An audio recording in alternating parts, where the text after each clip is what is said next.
সামনে আছে আমাদের দুর্গাপূজা, তারপরে আমাদের জাতীয় ইলেকশন, তারপরে আপনি জানেন যে ইউনিভার্সিটিগুলিতে ইলেকশন হচ্ছে। এইগুলি ব্যাপারে তারা তাদের ইসেদেরই বিভিন্ন কর্মকাণ্ডে এবং কীভাবে করবে এইগুলি সম্বন্ধে তারা সিউর একটা সিউদের একটা দিক নির্দেশনা দেয়। তো ওই একটা দিক নির্দেশনা অনুষ্ঠানে আমি আসছিলাম, আমি এদের সাথে কিছু কথাবার্তা হলো এইটি। তা আপনি জানেন যে 5 জুলাইয়ের আগের যে র্যাবের যে কর্মকাণ্ড ওটা কিন্তু এখন আর নাই। এখন কিন্তু এদের র্যাবের কর্মকাণ্ড সবাই কিন্তু র্যাবের কর্মকাণ্ড প্রশংসা করে। এরা খুবই ভালোভাবে এখন তারা কাজ করে যাচ্ছে। তাদের পারফরমেন্স কিন্তু অনেক ভালো,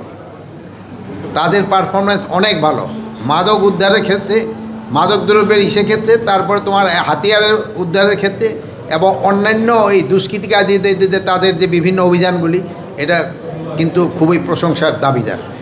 তা আমি এই জন্য এই র্যাবের অধিনায়ক এবং সবাইরে তাদের বাহিনীর সদস্যদের আমি ধন্যবাদ জানাই। তা আপনাদের যদি কোনো প্রশ্ন থাকে জিজ্ঞেস করতে পারেন। আবশ্যিক না, রাষ্ট্রের প্রয়োজনে এগুলি করা হয়, এটা কোনো ব্যক্তিগত কারো স্বার্থের জন্য করা হয় না, রাষ্ট্রের প্রয়োজনে এটা করা হয়। আর এটা অনেক আগে হইতো, সবসময় হয়েছে, ভবিষ্যতে হইতে হবে। আপনি ধরেন 33,000-এর উপরে পূজা মণ্ডপ আছে। এখানে ছোটোখাটো 2-1টা ঘটনা যেটা বললেন যে ইস্যু হয়ে যেতে পারে।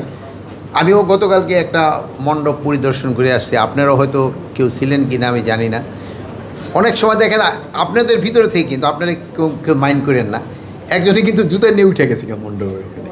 এই জন্য আমি কিন্তু ওই কথাটা আমার বলতে হচ্ছে যে এইটা আপনাদের একটুখানি কেয়ারফুল হইতে হবে।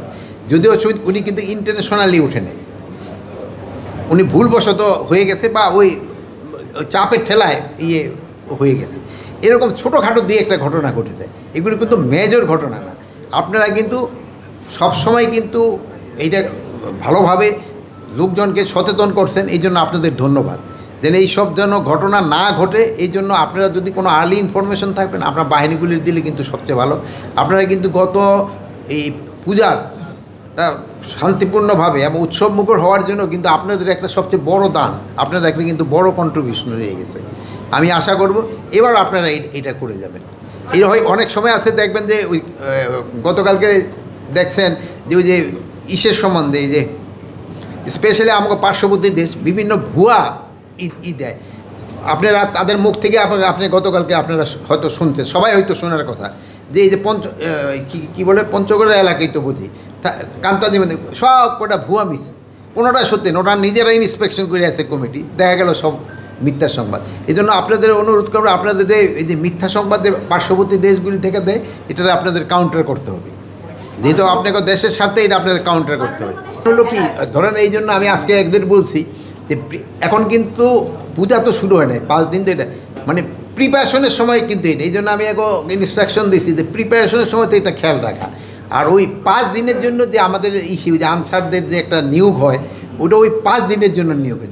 যেহেতু হয় কি এই আনসারটা কিন্তু বাইরে থেকে আসে, এদের জন্য সরকার একটা কিন্তু পেমেন্ট, এরা কিন্তু রেগুলার ফোর্স না, যেহেতু ওই সময় হয়। আর এই সময় আমরা বলছি তাদের একটা ভিজিট, আর ওই সময় তো তাদের মানে সবসময় একটা কনস্ট্যান্ট লোক থাকবে। এবং কিন্তু আপনারা একটা জিনিস জানেন, আমরা কিন্তু পূজা কমিটিদেরও বলছি, তারা সবসময় 7 জন লোক রাখার কথা ওখানে, তারা কিন্তু সবাই রাজি হয়ে গেছে। এটা কিন্তু তাদেরও একটা ল্যাপস, যেহেতু তাদের যদি লোক ওখানে না থাকে যে কোনো একটা ঘটনা ঘটে যেতে পারে। এই জন্য তাদেরও কিন্তু লোক এখন থেকে রাখার কথা, তারা কেন রাখে না আমরা দেখব। আর আমাদের আনসার তো এখন হবে না, ওটা তো পরে যাবে। But police, RAB, BGB specially border এলাকায় তারাও ভিজিলেন্স থাকার জন্য বলা হয়েছে।